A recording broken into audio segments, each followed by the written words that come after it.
आज पाथरी येथे भव्य रॅली काढून शिवजन्मोत्सव या रॅलीमध्ये जास्त संख्येने नागरिक स्टँडचे सर्व कर्मचारी आमच्या सोबत आहे.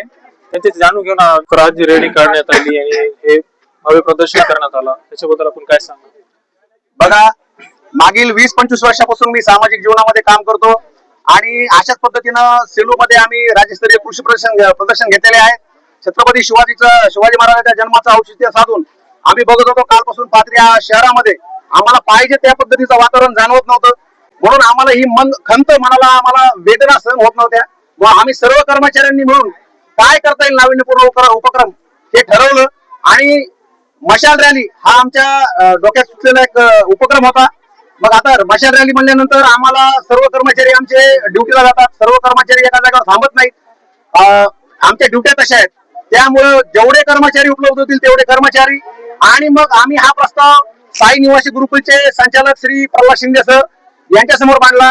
त्यांनी तात्काळ या आमच्या उपक्रमाला प्रतिसाद दिला आणि त्यांच्या हॉस्टेलचे जे सर्व मुली आहेत यांनी खऱ्या अर्थानं ही जी मशाल रॅली आहे या रॅलीला वैभव प्राप्त करून दिलं.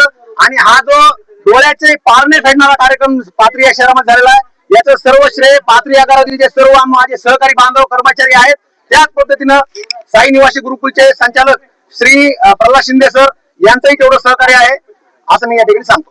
उद्या आज 18 फेब्रुवारी रोजी पूर्वसंध्येला आम्ही मशाल रॅली पाथरी आगार ते मार्केट कमिटी यार्ड या इथपर्यंत आणलेली आहे. याच पद्धतीनं उद्या सुद्धा पाथरी आगारामध्ये भरगच्च असे कार्यक्रम आम्ही आयोजित केलेले आहेत, ज्यामध्ये सकाळी शिवप्रतिमेचं पूजन होऊन पाथरी बसस्थानकातील सर्व जे आमचे प्रवासी बांधव जे आमचं दैवत आहेत, ज्यांच्या जीवावर आमचा उदरनिर्वाहाचा गाडा चालतो, त्यांच्या वतीनं आम्ही खिचडीचं वाटप, फराळाचं वाटप ठेवलेलं आहे. त्यानंतर पाथरी पोलीस स्टेशनचे पोलीस निरीक्षक श्री केंद्रे साहेब हे कार्यक्रमाचे प्रमुख पाहुणे आहेत. ठीक 12 वाजता पाथरी आगारामध्ये शिवजन्माचा पाळणा होणार आहे आणि त्यानंतर जिजाऊ वंदना होईल